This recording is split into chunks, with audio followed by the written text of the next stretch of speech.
অথই আর প্রহরের অফিসে যেতে পারল না। বলতে গেলে ইচ্ছে করেই যায়নি। কি দরকার শুধু শুধু মনটাকে পোড়ানোর। বিরহ দহনে মনটার পোড়া গন্ধে এমনিতেই ঘুম আসে না অথইর। গত 7 দিন ধরে অথই নিজেকে বোঝানোর আপ্রাণ চেষ্টা করছে। দিন শেষে নিজেই নিজের কাছে হেরে যাচ্ছে।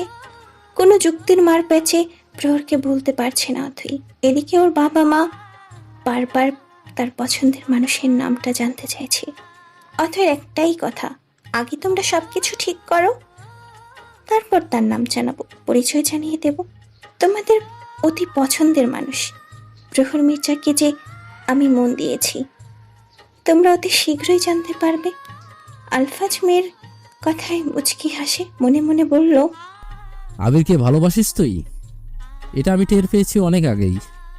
দুজন দুজনকে কত ভালোভাবে বুঝিস। আবিরের সঙ্গে যে তোর বিয়ে ঠিক করে রেখেছি, পরে তোকে সারপ্রাইজ হিসেবে জানাবো। ঘটনার বেশ কিছুদিন পর মির্জা ভ্যালিতে প্রহরর রুমে বসে আছে। রাত তখন ঢের হয়েছে। ল্যাপটপের স্ক্রিনে অথয়ের হাস্যোজ্জ্বল চেহারা ভেসে আছে। প্রহর সেদিকে তাকিয়ে আছে, চোখের পলক পড়ছে না। কিছু সময় অতিক্রম হবার পর প্রহরের চোখ থেকে আপনা আপনি জল গড়িয়ে পড়ে। ভালোবাসা হারানোর যন্ত্রণায় ছটফট করতে করতেই প্রহর মৃত চিৎকার দিয়ে বলল, যাকে কখনো মেনে নিতে চাইনি, দেখতে চাইনি তার ছবি, তাকে আজ কতটা চাইছি। অথই, হ্যাঁ অথই, আমি কি নিয়ে বাঁচবো বলো? অথইকে ছাড়া প্রহর অসম্পূর্ণ। হে আল্লাহ, আজকের রাতে আপনি আমাকে মৃত্যু দান করুন। আজ রাতে যদি মরে যাই, হাসরে আমি অথইকে চাইতে পারবো। আগামীকাল আমার অথই পর হয়ে যাবে, অথই আমার জন্য হারাম হয়ে যাবে। পুরুষ মানুষ চিৎকার করে কাঁদতে পারে না ঠিকই, কিন্তু তাদের হৃদয়ে যতটা অনুভূতি লুকানো থাকে তা উপলব্ধি করার ক্ষমতা এই পৃথিবীতে কারোর নেই। প্রহরের অন্তদেহ সবটা নিঃশেষ হয়ে যাচ্ছে। দেহের বাইরে কে জানবে কতটা ভাঙচুর হচ্ছে দেহের অন্তরে। প্রহর, আগামী পরশুদিন তোদের ডিভোর্স হবে? ভালো। আম্মিকে জবাব দিয়ে দীর্ঘশ্বাস ছাড়ল প্রহর। বুকের ভেতর ভাঙন চলছে, তা কি করে বোঝাবে কাউকে। হাতের ফাইল সরিয়ে টেবিলের ওপর রেখে দিল। নাজিফা ছেলের মুখের দিকে তাকিয়ে রইল। প্রহরকে চিনতে ভীষণ কষ্ট হচ্ছে।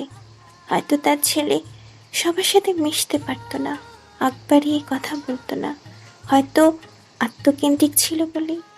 ঘরের ভেতরে তার ছেলে কতটা প্রাণবন্ত ছিল তার চেয়ে ভালো কে জানে। সেই প্রাণবন্ত ছেলে হুট করে কতটা গম্ভীর হয়ে গেছে সেটা তো তিনি চোখেই দেখতে পাচ্ছেন। ছেলের জীবনটাকে নিজ হাতে ধ্বংস করে দিয়েছেন। ছেলের মুখের দিকে তাকালে বুক ভেঙে কান্না বেরিয়ে আসে। অথচ জীবনে এমন ছন্ন ছাড়া প্রহরকে দেখতে হবে কখনো ভেবেই দেখেননি তিনি। নাজিফা নিজেকে আর দমিয়ে রাখতে পারলেন না। শক্ত গলায় প্রহরকে বললেন, তুই শুধু একবার রাজি হয়ে দেখ, অথইকে আমি যে করেই হোক এই বাড়িতে নিয়ে আসবো, হোক আইনের মার প্যাচে কিংবা সাবিনার উপর প্রেশার ক্রিয়েট করে। তবুও তুই রাজি হ, অথইকে আমি তোর করেই ছাড়বো। তোকে আমি কখনো এই রূপে দেখবো আমি কল্পনাও করিনি প্রহর। মা হয়ে তোর জীবনটাকে নষ্ট করে দিলাম। প্রহর মলিন চোখে ওর মায়ের দিকে চেয়ে রইল। নাজিফা ছেলের চোখের ভাষা বুঝতে চেষ্টা করলো। আমি সংসার জোর করে হয় না। অথইকে ধরে বেঁধে আমার সঙ্গে সংসার করতে বাধ্য করলে সেও আমার এক সময় হাল ছেড়ে দিয়ে আমার সঙ্গে সংসার করবে। এটাকে তখন সংসার নয়, জেলখানার কয়েদিরা যেমন কারাবাস ভোগ করে ঠিক তেমনই মনে হবে। অথয়ের শরীর থাকবে আমার সংসারে আর মন থাকবে অন্য কারো কাছে।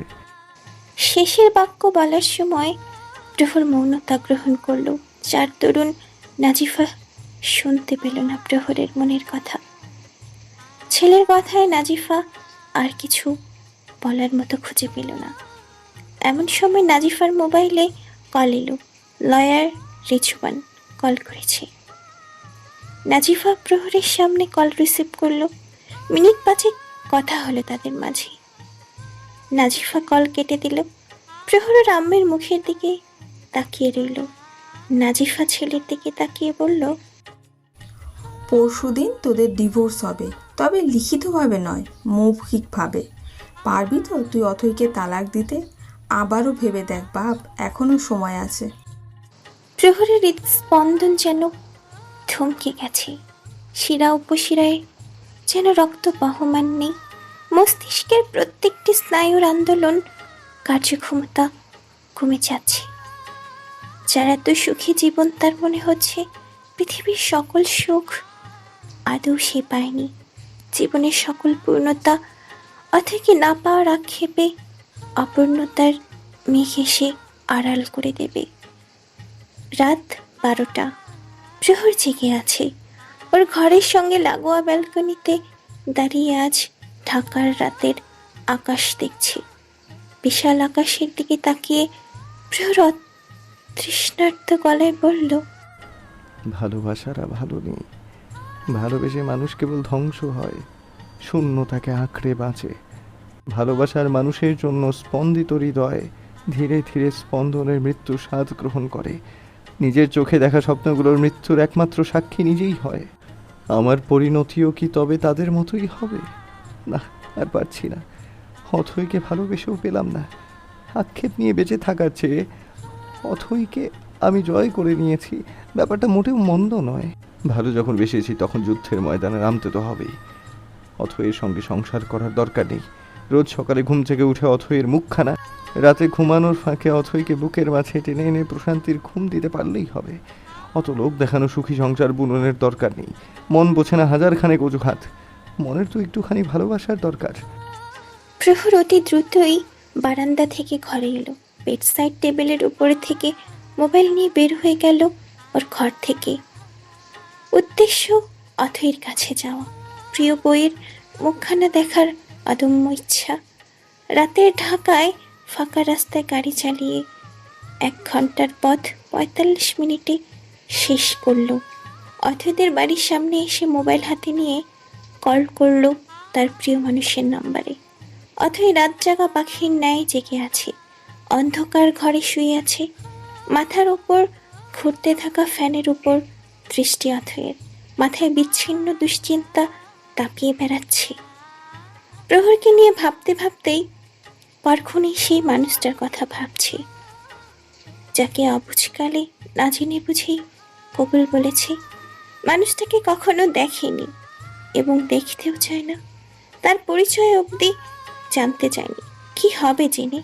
জীবনের চূড়ান্ত সময়ে এসে নামে মাত্র একটি বিয়ে তার আর প্রহরের মাঝে এসে বাধা সৃষ্টি করছে।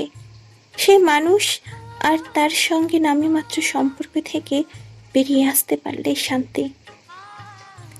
একটু আগেই ওর মা এসেছিল, বলে গিয়েছে আগামী পরশুদিন সেই নামে মাত্র সম্পর্কের সমাপ্তি হবে।